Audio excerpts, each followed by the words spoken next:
Country Office of the United Nations High Commissioner for Human Rights in Bolivia has called on authorities to investigate the Sacaba and Senkata massacres.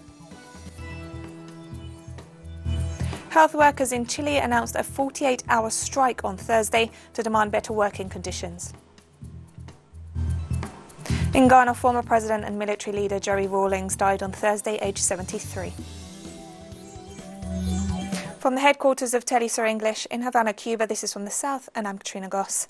The Country Office of the United Nations High Commissioner for Human Rights in Bolivia this Thursday called on authorities to investigate the Sacaba and Senkata massacres perpetrated by the security forces during the 2019 coup against President Evo Morales.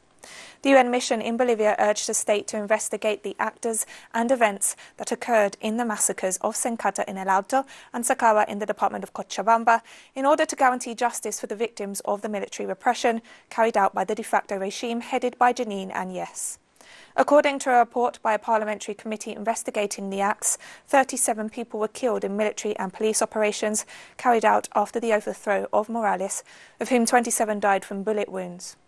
The committee has stressed that Áñez must answer for the presidential decree she issued at the time, in which she authorised the armed forces to carry out these operations, while exempting them from any criminal responsibility. And citizens have taken to the streets to demand justice for the victims of the Senkata and Sacaba massacres perpetrated by the security forces against those protesting the 2019 coup against President Evo Morales. The demonstrators are demanding that the Public Prosecutor's Office initiate investigations in order to determine the material and intellectual authors of the massacres undertaken on orders of the de facto government headed by Jeanine Áñez. Activists are also demanding the release of all those illegally detained by the de facto regime. And former president of Bolivia, Evo Morales, met this Thursday with South American indigenous and rural organizations following his return to the country on Monday.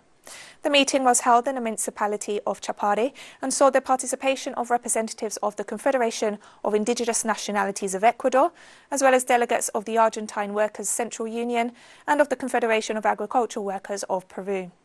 During the meeting, a proposal was made to hold a meeting of indigenous peoples in Cochabamba from December 17th to 19th in order to coordinate efforts to recover the Union of South American Nations, or UNISUR, and build a plurinational Latin America. The European Union announced this Thursday the one-year extension of its unilateral coercive measures against Venezuela. The EU made the announcement through a statement. The decision comes a few weeks before the Venezuelan parliamentary elections, scheduled for December 6. The bloc noted that the coercive measures include an arms embargo and a ban on entry to member states for more than 30 Venezuelan officials. The bloc, along with the United States, recognized Juan Guaidó when he self-proclaimed himself interim president of Venezuela. Since then, the EU has maintained and intensified unilateral coercive measures against Venezuela's constitutional, democratically elected government. The sanctions against Venezuela are a violation of international law and grossly interfere in the country's internal affairs.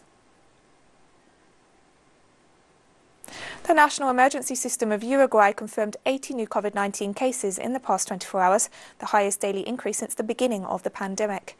The Uruguayan Ministry of Public Health reported the death of a 90-year-old patient in the capital, Montevideo, taking the COVID-19 death toll to 63. The health authority noted that over 4,300 COVID-19 tests were conducted in the past day, also setting a daily record for the number of tests. To date, Uruguay has confirmed over 3,700 cases. The Mexican Secretariat of Health has warned of the marked increase in hospital bed occupancy in 94 institutions as the COVID-19 and influenza epidemics converge. The two viruses are severely affecting the vulnerable population in countries like Mexico, which reports high rates of diabetes, obesity and high blood pressure, among other conditions, the health authority noted. Meanwhile, an epidemiologist for the National Polytechnic Institute warned that as the influenza season and low temperatures approach, the conditions to fight the COVID-19 pandemic will become more complex. Rural and indigenous organisations in Paraguay continue to camp in front of the National Congress to demand that the government comply with the agreement signed to reactivate the country's agricultural sector. The organisations occupied the area around the Legislative Palace in the capital, Asunción, for the third consecutive day to denounce the government's failure to grant a promised $25 million subsidy to resume agricultural production. They also stressed that the territories occupied by indigenous communities were not legalised, as had been agreed in previous negotiations. Agricultural workers have condemned the lack of willingness of the authorities to address their demands and warned that this attitude will deepen the crisis in the countryside. Health workers in Chile announced a 48-hour strike on Thursday to demand better working conditions. The National Federation of Health Workers called the strike after failing to reach an agreement in talks with the Health Ministry. The health union denounced the refusal of the government to grant economic aid to the families of health workers affected by COVID-19, as well as the failure to comply with the agreements that stipulated the renovation of health centres. Workers have also condemned the 3.2% cut to the health budget in the midst of the crisis. Despite the strike action, medical attention for patients in a serious condition will be guaranteed. The United States Senate's top Democrat, Chuck Schumer, has warned his Republican colleagues against poisoning the country's democracy by continuing to refuse to recognize Joe Biden's presidential victory. Divisive and hard-fought presidential election. But instead of working to pull the country back together so that we can fight our common enemy, COVID-19, Republicans in Congress are spreading conspiracy theories, denying reality, and poisoning the well of our democracy. And despite the US presidential election having been called for Democrat Joe Biden, President Donald Trump and his supporters continue to refuse to recognize the results. Abby Martin, journalist for the Empire Files, took to the streets of Los Angeles to find out what organizers and activists there had to say about the Trump defeat and Biden's victory. Now that it's clear Joe Biden has won the election, there's a sense of relief that the Trump era is over, with thousands of people celebrating in the streets across the country. But there's also apprehension about how much will really change. So I spoke to political activists from various struggles about what they're thinking. I'm an immigrant rights activist. The way I feel about Trump losing, it feels good, really, to see his demise and see him fall, especially, after all the hate and chaos that he's created, and not only in this country but in other countries as well. So it feels good to see him, go on his way out. It's unfortunate that we have Joe Biden and Kamala Harris as the Democratic ticket for the United States. Joe Biden, was a vice president and oversaw the deportation of over 2 million people. Didn't do anything about it. Didn't speak up about it. It wasn't until he ran for president he started saying that he regrets it. But it's one thing saying it, it's one thing actually working to heal those wounds from those families. And so we don't expect him to do much. I'm a steward with legal workers there at the UAW. And so I think that the Biden win over Trump and Trump leaving office is a small win for the people, because Trump was really emboldening a lot of the neo-Nazis and a lot of the white supremacists. We saw some of the craziest attacks on the movement happen during his time, attacks with vehicles, the Kenosha situation, terrible things. And so I think that's a big a win, but I think that we still need to continue fighting, because, people forget that under the Obama presidency, we saw the Ferguson effect, which is basically using National Guard to come in to Ferguson, to be deployed there, and to really suppress the movement there, the movement for Black lives. And I think people forget about that. I'm a social worker and I'm also a union steward. So I am happy that Trump is leaving. I think there's still some fear, because nothing, as far as being a social worker, nothing has really changed. Families are still homeless. They're still dealing with issues such as domestic violence, not having adequate childcare, having to work. And I don't believe that's going to change under the Biden administration. We still don't have proper services for the community. So there's still that fear as a worker for me, and for the families that I work with. So I'm an organizer for U.S. military veterans and active duty soldiers. And, there's a big, everyone's excited that Trump is gone. He was terrible for veterans issues. Someone who came in as this supposed anti-war candidate who only increased troop levels in places like Iraq and Afghanistan and Syria. Also for veterans health care, he was awful. He appointed just his millionaire friends to run the VA healthcare system and just try to privatize it, to make it corporate. We're very apprehensive, our community very apprehensive about Joe Biden. In particular, Biden has promised to continue the war in Afghanistan with many thousands of troops.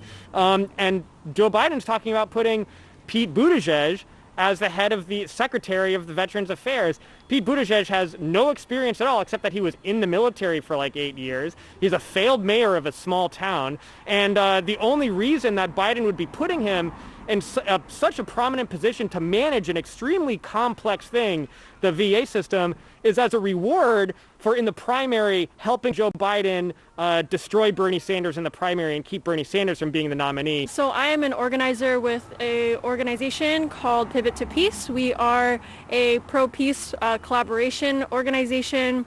We mainly focus on diplomatic U.S.-Chinese relations, as we know, has really soured under the Trump administration. So with Trump leaving, I'm very, very happy. You know, Pompeo was an awful Secretary of State. He went around the world trying to rally people on an anti-China campaign, purely on anti-communism. So I think with Trump out of office, it creates an opening.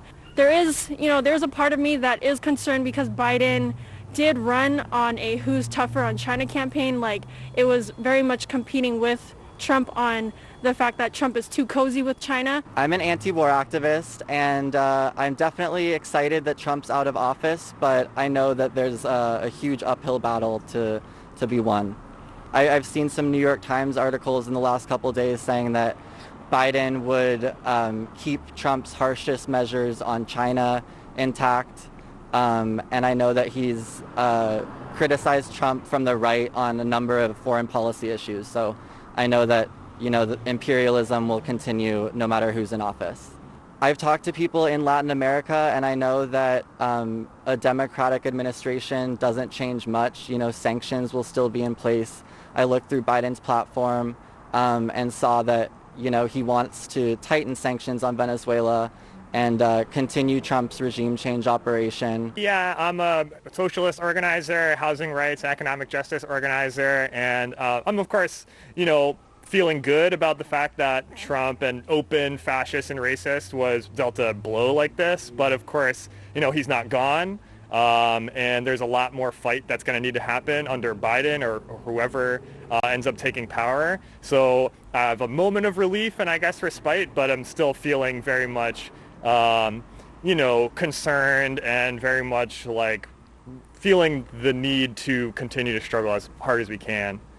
We've been doing a lot of work around like housing and cancellation of rents and, meeting the economic needs of people throughout this horrible crash, an economic crash that was inevitable that happened. And a real concern for me is, that which Biden doesn't seem to have any answer for, his COVID plan doesn't have any kind of economic stimulus, which can't be separated, like the class element can't be separated from the scientific element of needing to battle the virus. And it's especially concerning because the kind of failure, what seems like is going to be a failure of the Biden administration to address these economic concerns, is it lays the groundwork for Trump or someone like Trump to seize power right back again, because you're going to have millions of disaffected workers who are looking for some kind of answer and some kind of change, and they're going to see a demagogue like Trump and think that maybe this can be a solution for me. After the first coronavirus wave in Spain a few months ago, the suspension of eviction orders ended, meaning that many people now risk losing their homes. Our correspondent Adriana Cardoso has the story. Members of the Spanish government argue that the evictions have been suspended since the beginning of the pandemic, an argument that contradicts the reality of dozens of people like Georgina, who lost her home in September. I have not had an answer for 2 months. The only answer I have had is a hotel, but a hotel is not a home, it's not a house for a child. The temporary suspension on evictions ordered by the government expired in June. Since then, no legislation has been passed to protect the right of housing. Different organizations have marched in front of the Lawmakers' Congress to demand, at least, a new moratorium. Evictions still are an extraordinarily dramatic reality. The information indicates that we are reaching 215 evictions a day. One of the claims of the housing movement is the regulation of the rent price. It seemed that some political groups had supported the state budget because it was going to include this regulation.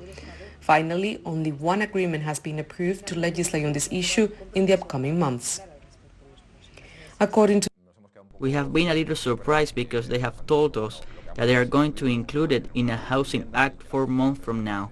But we know that this is a strategy to gain time, that they are going to come up with something to make this longer, or simply to make this regulation weaker.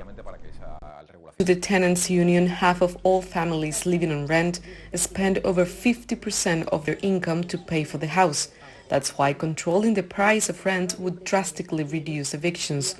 The government is looking into it, but they are talking about removing what they consider private home renters from the regulation. But they consider a person to be a private entity when he or she owns 10 houses and declares them to the tax authorities, not as a company but as a legal entity. But that's not a private entity.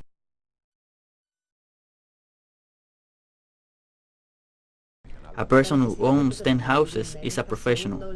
The need to protect housing rights in this second wave of coronavirus is becoming more urgent than ever. For social organizations, the solution is to suspend evictions, regulate the price of rents, and increase the public housing stock. In Ghana, former president and military leader Jerry Rawling died on Thursday. Rawlings, who died aged 73, was a figure who towered over the West African nation for 2 decades, first as a military leader and then an elected president. A former Air Force flight lieutenant, Rawlings twice overthrew governments through coups in 1979 and 1981 and stamped his authority on the nation of 30 million with an uncompromising reputation. The son of a Scottish father and Ghanaian mother, he became a national icon as he headed Ghana for 20 years until 2001, after being voted in as president in 1992. On Thursday, several shots were fired at the Saudi embassy in The Hague, causing damage to the building but no injuries. The incident came a day after a bomb blast struck a World War I commemoration attended by foreign diplomats in the Saudi city of Jeddah, where at least 2 people were wounded. The Dutch Foreign Ministry said it was taking the shooting very seriously and was in close contact with the Saudi authorities. Police spokesperson Stephen Van Satten stated that an investigation was underway, while police later confirmed that a 40-year-old was arrested in connection with the shooting. The motive for the shooting was not known. Chinese President Xi Jinping on Thursday attended a grand gathering to celebrate the 30th anniversary of the development and opening up of Shanghai's Pudong district. On addressing guests, the president stressed that efforts should be made to make Pudong a pioneer of reform and opening up at a higher level and in fully building a modern socialist country. He added that Pudong should also strive to become an example that highlights the Chinese people's confidence in the path, theory, system and culture of socialism with Chinese characteristics. 3 decades ago, the leadership of the Communist Party of China announced that Pudong's development would help to further open up cities along the Yangtze River and build the city of Shanghai into an international economic, financial and trade centre in order to drive new economic progress. Syria and Russia have signed an agreement that includes the construction of educational centres, technical and humanitarian assistance and exchanges of delegations, according to local media. The agreement was signed by Syrian Minister of Education Dr. Abdul Hakim Al-Hamad and Russian Deputy Minister of Education Dmitry Glushko. The 2 officials detailed the exchange projects between professional centres, including postgraduate courses, among other aspects. Glushko said Russia will collaborate in the construction of new schools and restore about 5,000 educational centres destroyed by terrorist groups operating in the country. Meanwhile, another Russian delegation distributed humanitarian aid and school supplies. The 2 Russian delegations are participating in the International Conference on the Return of Syrian Refugees, which opened Wednesday in the capital Damascus and will conclude this Thursday. Environmental activists in Kenya are hailing an official decision to save an iconic century-old fig tree from being felled to make way for a highway in the capital, Nairobi. A decree issued by President Uhuru Kenyatta described the famed tree as a beacon of Kenya's cultural and ecological heritage. And since the construction of the Nairobi Expressway began, we have seen an ongoing felling of trees along Waiyaki Way, and this particular fig tree that you see here is just one of the trees that had been earmarked for felling. But before then, a lot of trees have already been felled. So we need to strike a balance between development and our green spaces. We cannot sacrifice our green spaces for anything, including development. So we have to make sure that we are striking that balance, because there is no way that we are going to survive as the entire human race if we do not give a priority to our environment and a priority to our green spaces and a priority to the people who live on this planet.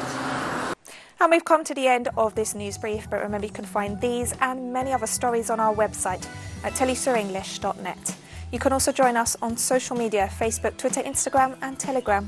For teleSUR English, I'm Katrina Goss. Thank you for watching.